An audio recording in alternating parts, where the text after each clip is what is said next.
नमस्कार, मैं हूं पवन त्यागी। केंद्र सरकार का शिक्षा मंत्रालय शिक्षा में बड़ा परिवर्तन करने जा रहा है और जैसा कि मैं पहले से भी बताता रहा हूं कि ये जो मोदी सरकार है ये पहले से ही इस योजना पर काम कर रही थी कि जिस तरह से हमारे भारत के इतिहास को तोड़ मरोड़ कर दिखाया गया देश की आज़ादी के बाद से, कम्युनिस्टों ने सोची समझी रणनीति के तहत भारत के गौरवशाली अतीत, गौरवशाली इतिहास को भुलाने के लिए और देश में एक भ्रम पैदा करने के लिए, ताकि देशवासी केवल ये सोचें कि हम तो गुलाम रहे हैं, हम तो कमजोर हैं, हम तो आपस में बटे हुए हैं। यहां तक कि विदेशी साजिश ये थी कि उन्होंने कभी ये बताने की कोशिश नहीं की कि भारत एक सोने की चिड़िया था। हमें बताया गया कि हम तो एक सपेरों का देश थे जिनके पास कोई विकास की चीज नहीं थी। अंग्रेज आए तो उन्होंने इस देश पे कब्जा किया और उन्होंने ही इस देश का विकास किया। जबकि आज जो दक्षिण के मंदिर हैं वो गवाही देते हैं कि जो कलाकृति है वो दुनिया में इसकी कोई टक्कर नहीं थी जैसा भारत की कलाकृति थी। भारत के अस्त्र शस्त्र, भारत की अर्थनीति, भारत की विदेश नीति और भारत का गौरवशाली इतिहास भरा पड़ा है। लेकिन हमारी सनातन संस्कृति, सनातन सभ्यता और हमारा जो विज्ञान है उसके बारे में कहीं भी किताबों में वर्णन नहीं है।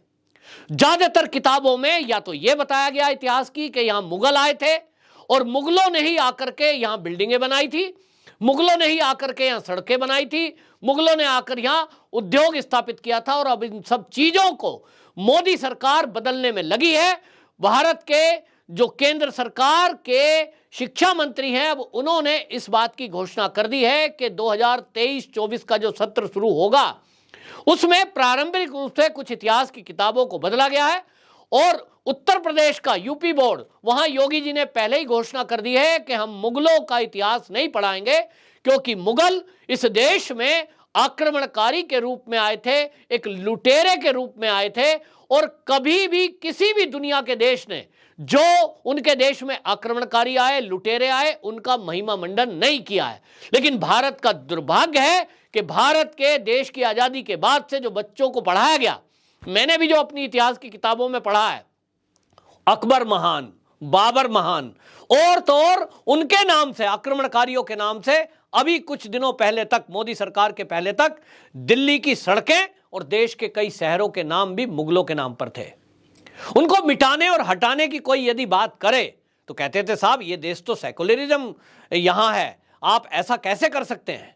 सवाल यह था कि इन मुगलों से हमारा क्या लेना देना।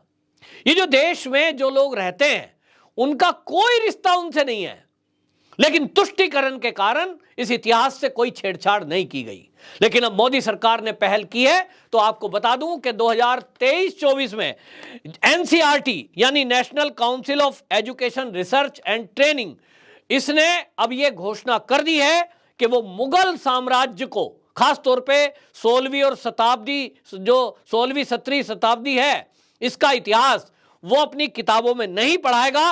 और 12वीं की, क्योंकि बोर्ड की परीक्षा होती है और उसमें से अभी जो है 2023-24 के लिए 16वीं और 17वीं शताब्दी का इतिहास वो हटा दिया गया है और उसकी जगह भारत का गौरवशाली इतिहास पढ़ाया जाएगा।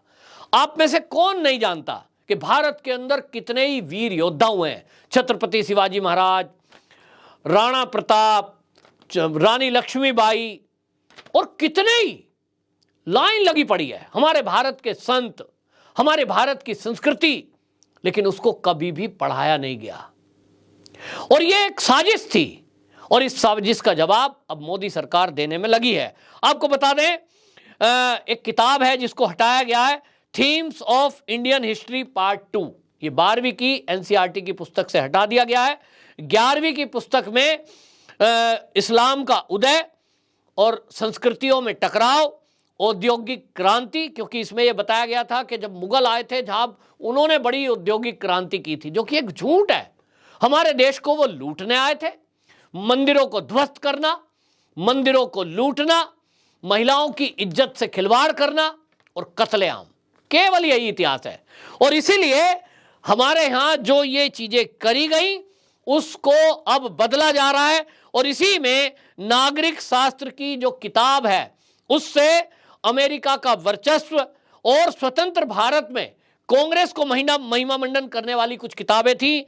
उसमें से जन आंदोलन का उदय, एक दल के प्रभुत्व का दौर, यह भी किताब हटा दी गई है। Socialist party, communist party of India, भारतीय जनसंघ, और आप जानते हैं कि भारतीय जनता पार्टी के पहले भारतीय जनसंघ राजनीतिक दल था, उसको भी जो पढ़ाया जा रहा था वो भी पुस्तक अब हटाई जा रही है। लोकतंत्र की चुनौतियों, इसका जो पार्ट था उसको भी हटाया जा रहा है। और इस सब का आपको बता दूं, भारत के इतिहासकारों ने बड़ा स्वागत किया है। बहुत लंबे समय से इस बात की प्रतीक्षा थी।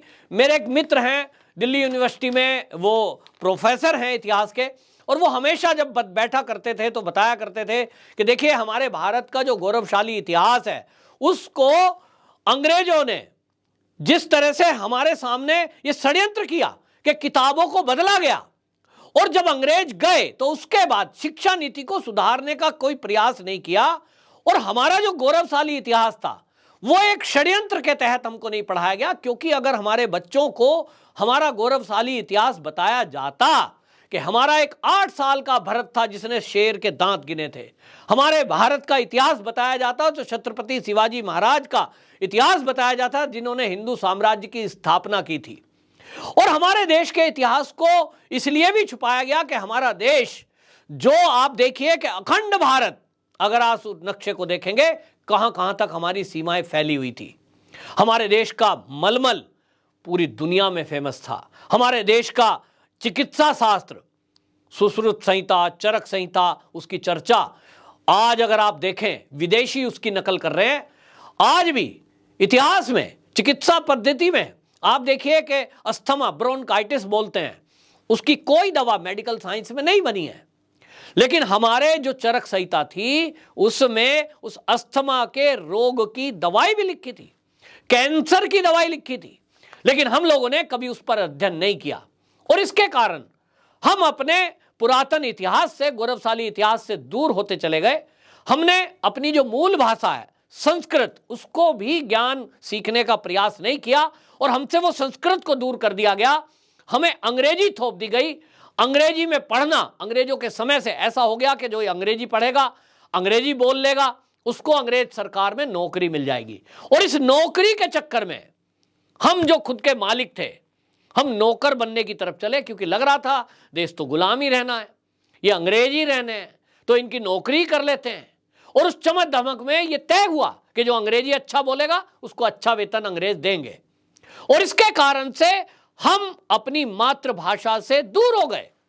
हमारी जो कनेक्टिंग भाषा थी वो संस्कृत थी, पूरे देश में बोली जाती थी। आपको ध्यान होगा सुषमा स्वराज जी जो कि विदेश मंत्री थी और वो इस दुनिया में नहीं है, उनका भाषण आपको याद होगा। एक बार वो एक संस्कृत विद्यालय में खड़ी होकर गुरुकुल में संस्कृत की भाषा के बारे में बता रही थी कि किस तरह से चरवाहा भी, जो जानवरों को चराता है जंगल में, वो भी जब एक राजा से मिलता है तो कैसे वार्ता करता है, और संस्कृत में, और कितनी खूबसूरती थी। आज तो सुपर कंप्यूटर के लिए भी कहा जाता है कि संस्कृत ही सबसे उपयुक्त भाषा है, लेकिन हमको नहीं पढ़ाया गया। हमको तो यही बताया गया कि अंग्रेजी सीखोगे, अंग्रेजी पढ़ोगे, अंग्रेजी बोलोगे तो आपको विदेशों में नौकरी मिल जाएगी। देश में किसी कम्युनिटी में आप खड़े हैं और अंग्रेजी में अगर आप बोल रहे हैं आपस में तो आपको महान समझा जाएगा। अगर कोई हिंदी में वार्ता करता है तो उसको कहा जाएगा ये तो अनपढ़ है, मूर्ख है। और इस तरह से हमारे भाषाओं को, हमारी संस्कृति को, मतलब आप समझिए कि जालीदार टोपी लगाना शान की बात है, उसको कहीं कोई टोकता नहीं।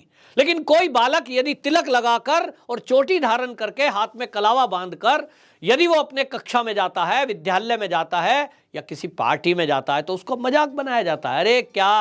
और इस तरह से हमारे इतिहास को छुपाया गया। लेकिन अब मोदी सरकार ने जिस तरह का फैसला लिया है कि एनसीईआरटी में 11वीं और 12वीं की किताबों में अब मुगलों का इतिहास नहीं पढ़ाया जाएगा, कम्युनिस्टों का इतिहास नहीं पढ़ाया जाएगा, और जिस तरह से कांग्रेस ने अपने बारे में किताबें लिखी थी और विदेशियों ने, अंग्रेजों ने अपना महिमा मंडन हमारी किताबों में किया था, वो अब नहीं पढ़ाया जाएगा। और अब वो पढ़ाया जाएगा जो भारत का सच है। ये बहुत खुशी की खबर है। और आपको बता दूं, शिक्षा जगत से जुड़े हुए जो लोग हैं, मेरे जो मित्र शिक्षक हैं, खासतौर पे इतिहासकार, वो बड़े ही खुश हैं और वो ये कह रहे थे मोदी सरकार से हमें उम्मीद थी कि इस काम को जल्दी से जल्दी करेंगे। लेकिन मैं हमेशा से एक बात कहता था, क्योंकि जो मैंने मित्र का जिक्र किया जो DU में है, वो बताते थे कि भाई ये काम कठिन है, पहले इतिहास को लिखना, पहले उसकी तैयारी करना कि यदि हम कोई कोर्स से किताब हटा रहे हैं तो उसकी जगह किताब कौन सी लगाएं, ये जरूरी था और इसीलिए इसमें ये समय लगा। लेकिन अब सरकार ने देर ही सही दुरुस्त कदम उठाया है और अब आने वाले समय में आप देखेंगे कि वो कक्षा 5 से लेकर के और टॉप स्टैंडर्ड यानी PhD तक का इतिहास, कम से कम ये इतिहास तो जरूर पढ़ा जाएगा जो भारत का गौरवशाली इतिहास था और मुगलों को महिमा मंडन करना और जो अंग्रेजों का महिमा मंडन किया गया है, ऐसी पुस्तकों को मोदी सरकार हटाने जा रही है। शुरुआत 11वीं और 12वीं की पुस्तकों से कर दी है। उत्तर प्रदेश UP बोर्ड जो है वहां भी योगी जी ने घोषणा की थी कि हम इसी सत्र से उसको लागू करेंगे। पतंजलि जो विद्यालय है उन्होंने भी इसी सत्र से इसको शुरुआत करने की घोषणा की है। तो ये बहुत अच्छी खबर विद्यार्थियों के लिए और देश के लिए है और गौरवशाली इतिहास जो जानना चाहते थे उनके लिए है। वंदे मातरम।